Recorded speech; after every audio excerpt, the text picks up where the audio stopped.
अस्सलाम वालेकुम स्टूडेंट्स। आज हम प्रैक्टिकल नंबर 2 की बात करेंगे। इसमें हम सिंपल लेवलिंग को डिस्कस करेंगे कि हम इंस्ट्रूमेंट को कैसे फील्ड में लेके जाते हैं और जो वैसी बेसिक स्टार्ट लेवल है इंस्ट्रूमेंट के यूज़ का वो हम डिस्कस करना चाह रहे हैं। आपको ये कोर्स जॉइंटली पढ़ाया जा रहा है बाय डॉक्टर अब्दुल नासिर साहब जो हमारे एचओडी हैं, डॉक्टर असमत सत्तार और डॉक्टर चौधरी अर्शद। ये 3 टीचर आपको ये कोर्स मिलके पढ़ा रहे हैं। इसमें 2 चीज़ें हम डिस्कस करेंगे आज की प्रैक्टिकल परफॉर्मेंस में कि अगर आपको 2 पॉइंट्स का रिलेटिवली डिफरेंस निकालना हो हाइट का तो आप वो कैसे निकालेंगे। और सबसे इम्पॉर्टेंट चीज़ ये है कि जो हमारे पास ऑटो लेवल है या डंपी लेवल हमारे पास होता है। ऑटो लेवल को इंजीनियर्स लेवल भी कहा जाता है। इसको कैसे हमने बैलेंस करना है कि ताकि हमारी रीडिंग बिल्कुल ठीक है। ये 2 मेन हमारे आज के टारगेट्स हैं। बाकी इसमें हम रीडिंग की इंटरप्रिटेशन वगैरह भी शामिल होंगी, वो हम नेक्स्ट स्टेप में देखते हैं। एक बात याद रखें कि जब भी हमने सर्वेइंग का या लेवलिंग का, बेसिकली सर्वेइंग एक ब्रॉडर टर्म है लेवलिंग के मुकाबले में, प्रैक्टिकल परफॉर्म करना होता है तो सबसे पहली चीज़ हमारा है कि हमने फील्ड सर्वे करनी है। फील्ड सर्वे क्यों करना है इसको आगे हम डिस्कस करेंगे। After our field survey we will discuss about the selection of point, जहाँ पे हम एक सूटेबल देखेंगे डिपेंडिंग अपॉन द लोकेशन के लेवल कहाँ रखा जाए। फिर ऑटो लेवल की लेवलिंग है और उसके बाद रीडिंग्स किस पैटर्न में हमने लेनी है, उनको कैसे मैनेज करना है। और इन द लास्ट हम ये देखेंगे कि उन रीडिंग्स से हम कैसे एक अंडरस्टैंडिंग डेवलप करते हैं। इसमें जो जो चीज़ें हमें चाहिए उसमें टेप हो सकती है, समटाइम वो यूज़ आ जाती है हमारे पास। ऑटो लेवल या इंजीनियर्स लेवल है, ट्राईपॉड स्टैंड है, आपके रेंजिंग रॉड्स हैं और स्टाफ रॉड है। सबसे एंड पे ये स्टाफ रॉड है जिन पे काउंटिंग वगैरह बनी हुई है। तो इन सब को हम यूज़ करके आज का प्रैक्टिकल परफॉर्म करेंगे। सबसे पहला स्टेप हमारा है कि हमने फील्ड सर्वे करना है। फील्ड सर्वे हम क्यों करते हैं कि ये जो डिटेल्स हैं फॉलोइंग वो हमारे पास आ सकें। लाइक आपका जो फील्ड है वो अंडुलेटेड है, फ्लैट है, स्लोप है, हिल्स हैं, कैसे हैं, मतलब देखने में जगह कैसी है, और उसके हिसाब से हमने प्लान आउट करना होता है कि हमारा स्टार्टिंग पॉइंट कहाँ पे है, हमारा एंडिंग पॉइंट कहाँ पर है और इन बिटवीन जगह कैसी है। और लाजमी नहीं कि जब हमने ये सर्वे करना है तो हमने सिर्फ उन्हीं एक लाइन को देखना है जो स्टार्टिंग पॉइंट से एंडिंग पॉइंट तक जाती है।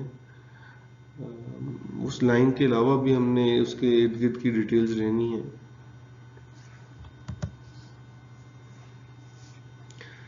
तो फिर हम जब पहुंचेंगे तो सबसे पहले हम रेंजिंग रॉड से लोकेट करेंगे वो 2 पॉइंट्स जिनका हम एलिवेशन डिफरेंस फाइंड आउट करना चाहते हैं आज के प्रैक्टिकल में बाय सिंपल लेवलिंग।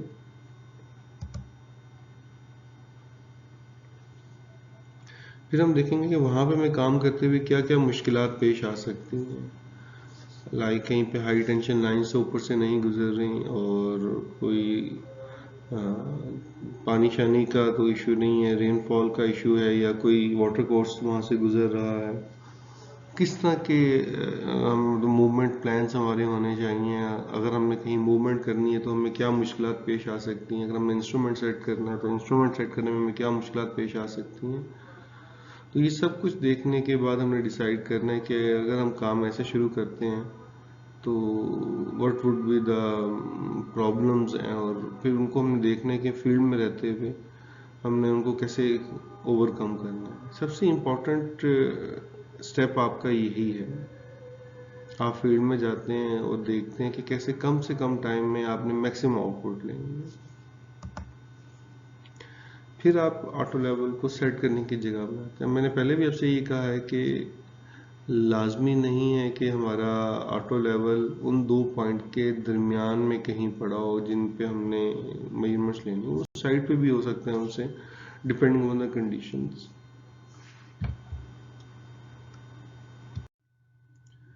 जैसे कि हम फील्ड में जाके ये देख सकते हैं कि हमारे स्टार्टिंग पॉइंट कौन से हैं, हमारे एंडिंग पॉइंट कौन से हैं, और उसके इर्द गिर्द का एरिया कैसा है, और हमने डिसाइड कर लिया कि ऑटो लेवल या डंपी लेवल जो भी आपके पास है उसको हम फील्ड में कैसे जाके सेट, किस जगह पे सेट करना है। जब हमने डिसाइड कर लिया तो उसके बाद हमारा पहला काम क्या होगा कि हम उस पॉइंट पे जाके ट्राइपॉड स्टैंड को ओपन करेंगे, और उस ट्राइपॉड स्टैंड के ऊपर हम अपने ऑटो लेवल को या डंपी लेवल को सेट करेंगे।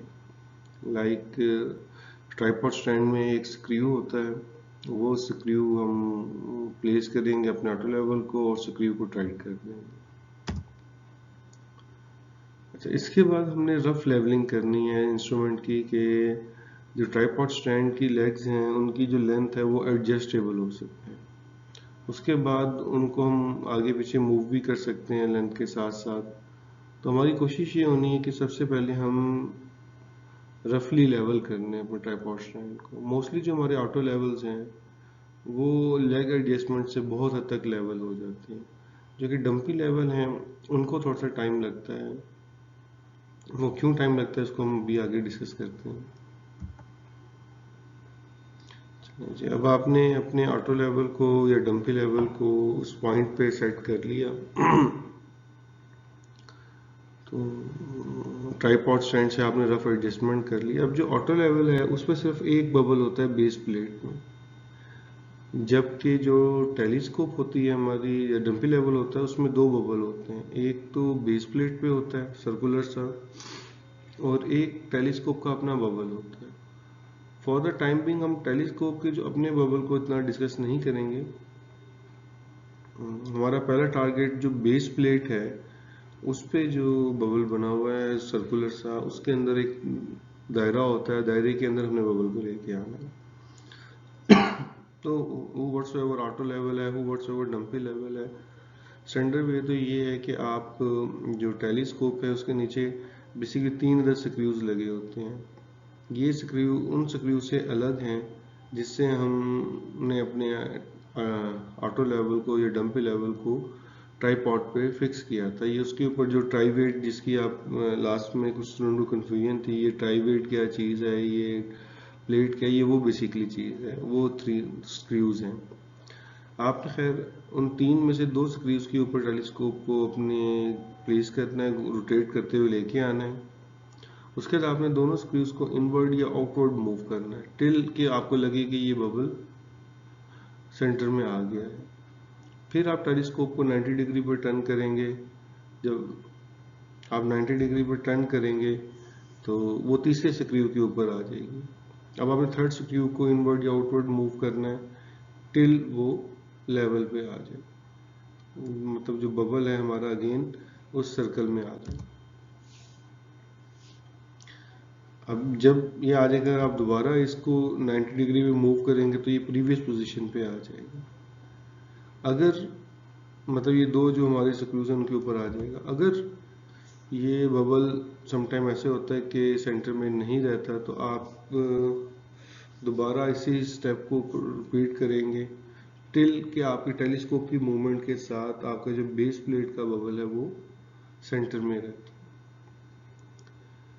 अब जो डंपी लेवल्स हैं उनमें जो टेलीस्कोप के ऊपर एक अलग से बबल दिया होता है, जबकि जो ऑटो लेवल्स हैं उनके अंदर एक कंपनसेटर्स लगे होते हैं ऑटोमेटिक, इसलिए उनको ऑटो लेवल्स कहा जाता है।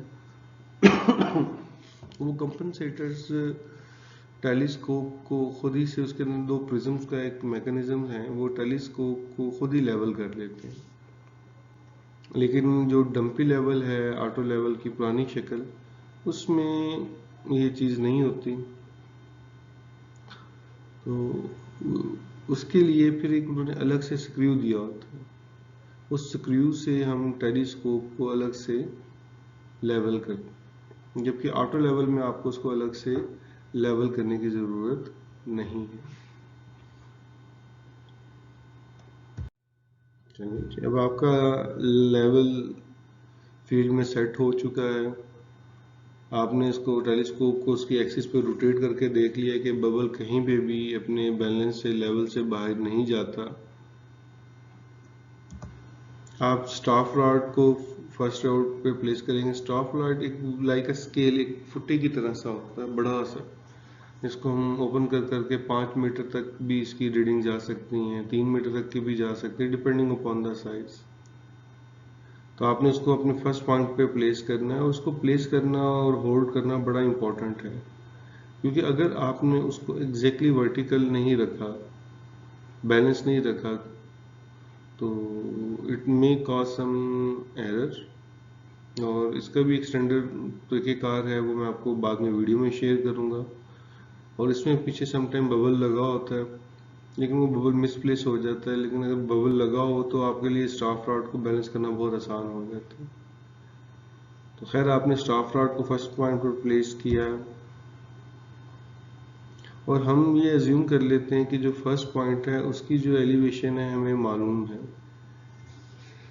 तो अगर मालूम ना भी हो तो हम उसकी एलिवेशन अज्यूम कर लेते हैं। अब एलिवेशन क्या है, यहाँ पहले भी डिस्कस कर चुके हैं कि एलिवेशन को रिड्यूस लेवल भी कहते हैं, और ये कोई डॉटम जो लाइन है उससे उसका हाइट डिफरेंस है, कि उससे वो कितने हाइट के ऊपर मौजूद है डॉटम से। अब 100 मीटर एक जनरल हमारी प्रैक्टिस है, हम आर्बिट्रेरी कोई डॉटम लाइन अज्यूम कर लेते हैं। अगर तो हमें मालूम है उस पॉइंट की एलिवेशन तो वेल एंड गुड, अदरवाइज हमने अज्यूम कर लिया, क्योंकि हम टारगेट हमारा ये है कि हम रिलेटिवली जो हाइट डिफरेंस है उनको देखना चाहते हैं कि दोनों पॉइंट्स का रिलेटिव हाइट डिफरेंस क्या है। तो इसलिए हमारी ये एजम्पशन वैलिड हो सकती है।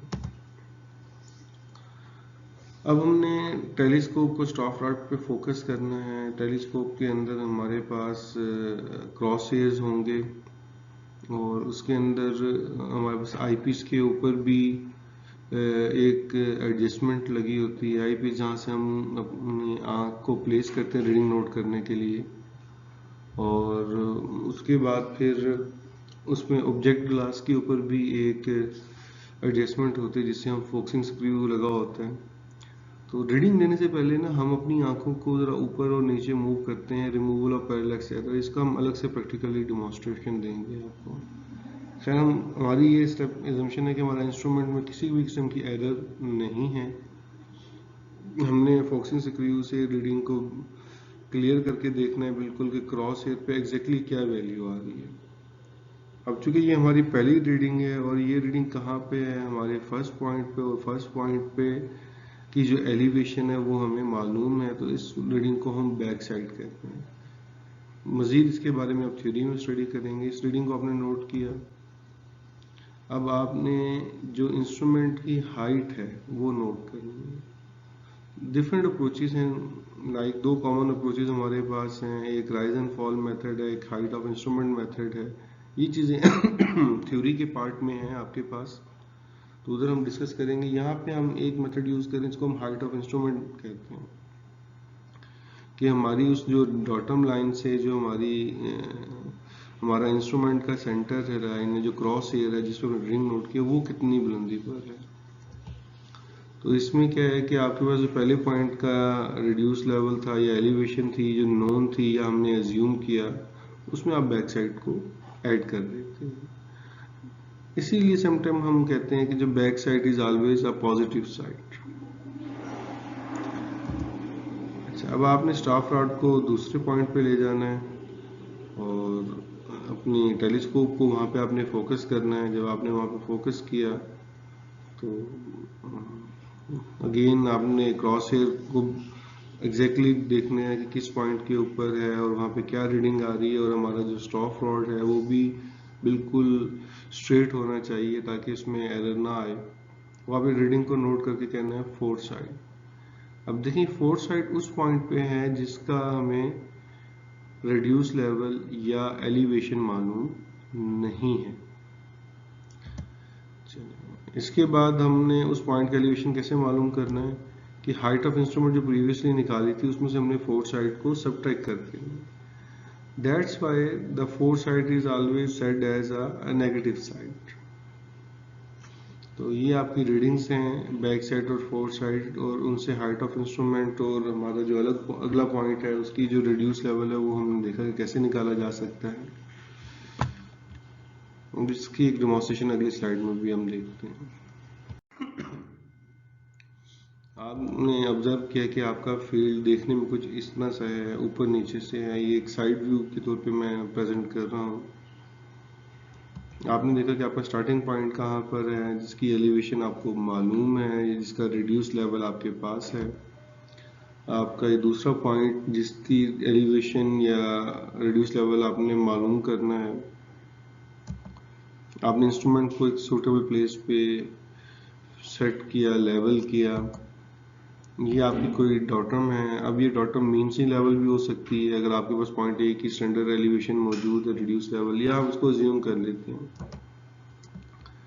तो ये हमारे पास reduce level of point A आ गया, जो अमूमन अगर मालूम ना हो तो हम उसको 100 मीटर या 100 फीट, 10 मीटर कुछ भी ले सकते हैं डिपेंडिंग अपॉन द कंडीशंस। लाजमी नहीं कि आपने 100 मीटर ही लेना है इसको। आपने अपने स्टॉप रॉड को पॉइंट ए पे प्लेस किया, अपनी रीडिंग नोट की इंस्ट्रूमेंट से, और उस रीडिंग को हमने as a back side count up किया। रीडिंग लेने के बाद हमने हाइट ऑफ इंस्ट्रूमेंट को फाइंड आउट किया, जो रिड्यूस लेवल हमारे पास। अब यहाँ पे देखें डायग्राम में, अगर हम इंस्ट्रूमेंट की जो विजन लाइन है जिसको मैंने रेड एरो से शो किया है, उसकी डॉटम से जो हाइट बनती है वो इसी तरह ही बन रही है कि आपके पास reduce level of point A जो मैंने पर्पल कलर के एरो से शो किया है, और उसमें आप ऐड अप कर रहे हैं बैक साइड जो मैंने ग्रीन एरो से शो की है। तो डायग्राम से आपको क्लियर हो जाता है कि हाइट ऑफ इंस्ट्रूमेंट को ऐड अप क्यों किया है डॉटम से हमारे पास आने के लिए। इसके बाद आपने अपने स्टॉप रॉड को पॉइंट बी पे प्लेस किया है, और बी पे प्लेस करने के बाद आपने बी पे अगेन फोकस किया। वहाँ पे आपके पास जो रीडिंग आई है वो फोर साइड है। अब आप खुद ऑब्जर्व करें कि आपकी जो रिक्वायरमेंट है वो डॉटम से बी पॉइंट की एलिवेशन है। अब आपके पास जो इंस्ट्रूमेंट की हाइट है, जो ये रेड रे है उसकी हाइट है, वो भी आपके पास आ चुकी है डॉटम से, जो कि ऑलरेडी मैंने ब्लू डबल एरो से मेंशन की है। और जो बी पॉइंट है उससे कितना नीचे है वो भी हमारे पास आ चुकी है, जो कि मैंने सेकंड ग्रीन एरो से शो की है। तो it make a simple common sense कि हम अपने हाइट ऑफ इंस्ट्रूमेंट से फोर साइड को सब्ट्रैक्ट कर देंगे। जब हम उसको सब्ट्रैक्ट कर देंगे तो हमारे पास बी पॉइंट का आ जाएगी रिड्यूस लेवल या उसकी एलिवेशन आ जाएगी। आप खुद देखें ना कि हमारे पास डॉटम से लेकर जो रेड एरो तक की हाइट मौजूद है, फिर रेड एरो से बी पॉइंट तक की हमारे पास हाइट डिफरेंस मौजूद है। तो जो आखिर में मैंने पर्पल एरो शो किया है वो ऑब्वियसली इनकी सब्ट्रैक्शन से आएगा। तो this is all about the demonstration. Videos में आज कल में इंशाल्लाह मतलब शॉर्टली आपको अवेलेबल कर देता हूँ, इसमें हम आपको दिखाएंगे कि how to level the instrument, how to fix the instrument, ताकि आपकी बेसिक्स क्लियर हो जाएं। Thank you. जो बेटा वर्कशीट जमा करवानी है उसके ऊपर ये इन्फॉर्मेशन मौजूद होनी चाहिए कि आपका कोर्स नंबर क्या है, टाइटल क्या है, स्टूडेंट्स का नेम क्या है, रजिस्ट्रेशन नंबर क्या है, डिग्री कौन सी है आपकी, सेमेस्टर कौन सा है, डेट कौन है और इंस्ट्रक्टर कौन है। मतलब कुछ ग्रुप को डॉक्टर नासिर साहब प्रैक्टिकल करवा रहे हैं, कुछ को डॉक्टर अस्मा प्रैक्टिकल करवा रही हैं, तो आपने उनका नाम लिखना है। अब केस ये है कि अगर आपने फर्स्ट पॉइंट का जो रिड्यूस लेवल है या एलिवेशन जिसको हमने कहा था, वो मैंने आपको कर दिया 100 मीटर आप अज्यूम कर, लेकिन अब आपने अपने जो रजिस्ट्रेशन नंबर हैं उसके लास्ट 3 डिजिट्स नोट करने। लाइक किसी के पास 7453 है तो 453 मीटर्स जो हैं उसका पॉइंट ए का एलिवेशन होगा। इसके बाद जो आपकी फर्स्ट रीडिंग आनी है वो आपका जो लास्ट डिजिट नंबर है, लाइक जिसमें आपके पास 3 था, वो आपके पास होगा फर्स्ट रीडिंग। और अगर किसी का एज नंबर ऐसे है कि एंड पे 0 आ जाता है तो आप उसको 2 मीटर जूम कर लें। और इसी तरह आपके पास जो दूसरी रीडिंग आपने लेनी थी दूसरे पॉइंट पे, तो वो आपका थर्ड डिजिट है रजिस्ट्रेशन नंबर का। इसमें ये ईयर काउंट नहीं होता। रजिस्ट्रेशन नंबर मींस जो आपके लास्ट 4 डिजिट्स होते हैं, लाइक 2019 AG 7543। तो ये 7543 के बारे में हमारी डिस्कशन चल रही है। तो ये चीज़ें आप नोट करने के बाद आपने इनके आंसर्स क्वेश्चन नंबर 1 लिखना है, हाथ से टाइप नहीं करना किसी ने भी। और आपने बताना कि इसमें जो आपकी बैक साइड है वो रीडिंग क्या है, आपकी फोर साइड रीडिंग क्या है। फिर आपने इनका हाइट ऑफ इंस्ट्रूमेंट निकालना है, इनके रिड्यूस लेवल्स बताने हैं, और ये बताने हैं कि आपने कि कौन सा पॉइंट ऊपर है और कौन सा पॉइंट नीचे है, पहला पॉइंट ऊपर है या दूसरा पॉइंट ऊपर। फिर आपने बतानी है इनकी स्लोप। स्लोप क्या होगी कि जो एलिवेशन डिफरेंस है बिटवीन 2 पॉइंट्स, उसको आप उनके दरमियान डिस्टेंस से डिवाइड कर दें। लेट से डिस्टेंस अगर 100 मीटर है तो आपसे डिवाइड कर देंगे, आपके पास स्लोप आ जाएगी। मैं हैरान हूँ कि हमने लास्ट सेमेस्टर में भी कुछ ग्रुप से प्रैक्टिस की थी, बट स्टिल आप लोग या तो केयरफुली ऑब्जर्व नहीं करते या मिसगाइडेड होते हैं। आपने जो अपनी फाइल का नाम रखना है वो आपका एजी नंबर, आपकी डिग्री, लाइक एग्री इंजीनियरिंग है, इन्वायरमेंटल इंजीनियरिंग है, और आगे आपका सेक्शन कौन सा है, A1 है, A2 है, B1 है, इन्वायरमेंट का सेक्शन 1 है, 2 है, जो भी है, और आगे वर्कशीट नंबर। तो ये आपने उस फाइल का नाम रखना है जो आप कैम स्कैनर पे जब तस्वीर खींचते हैं, या कोई भी सॉफ्टवेयर आप ले लें। कैम स्कैनर चूँकि आसान है यूज़ करने में, तो जब आप उसकी PDF फाइल बनाने लगते हैं तो ऊपर कस्टमाइज का ऑप्शन आ जाता है जहाँ पे नाम शो होता था, वहाँ पे आप हल्का से क्लिक करें अपने मोबाइल के ऊपर, तो उधर आप ये नाम टाइप कर सकते हैं। फिर जब ये आपने सारा कर दिया नाम, तो आप CR साहब को भेज दें। CR साहब जो है वो जिप फोल्डर बनाएंगे कि वर्कशीट नंबर 2, और आगे अपनी डिग्री का नाम लिखेंगे। अब अगर ये नंबर साइन समटाइम आपको अलाउ नहीं करता CR साहब कि नंबर साइन आप एड अप करें, तो आप नंबर साइन की बजाय सिंपल लिख दें वर्कशीट और स्पेस करके 2 लिख दें, ताकि मेरे पास ये फोल्डर्स इकट्ठे हो जाएं हमारे पास, और हम देखें कि जी ये स्टूडेंट की पहली वर्कशीट है या ये स्टूडेंट की दूसरी वर्कशीट है। और विद इन 24 आवर, अब चूंकि पहला वीक आपका ख़त्म हो चुका है, बेसिक्स आपके ग्रुप शुरू बन चुके हैं, तो आज अगर आपकी क्लास है तो कल तक आपका ये जमा हो जाना चाहिए। क्योंकि होना तो एक्चुअली ये चाहिए कि अगर आज आपकी क्लास शुरू होती है 8 बजे, तो ये कोई इतना बड़ा काम नहीं है कि आप 10:30 तक जमा ना करवाएं। इन फ्यूचर ये जो भी प्रेजेंटेशंस का काम होगा वो आपको उसी प्रैक्टिकल के अंदर, क्योंकि प्रैक्टिकल की वर्कशीट की थीम यही है कि आप प्रैक्टिकल जब कंप्लीट कर लेते हैं तो कंप्लीट करके आप अपनी ये वर्कशीट बना के सेंड करते हैं और उसी टाइम में ये काम कंप्लीट हो जाता है। तो काइंडली ये जिन लोगों ने अपने वर्कशीट्स के नाम सही नहीं रखे या केयरफुली वो इसको फॉर्मेट को ठीक कर लें, अदरवाइज उनको क्रेडिट नहीं मिलेगा। Thank you.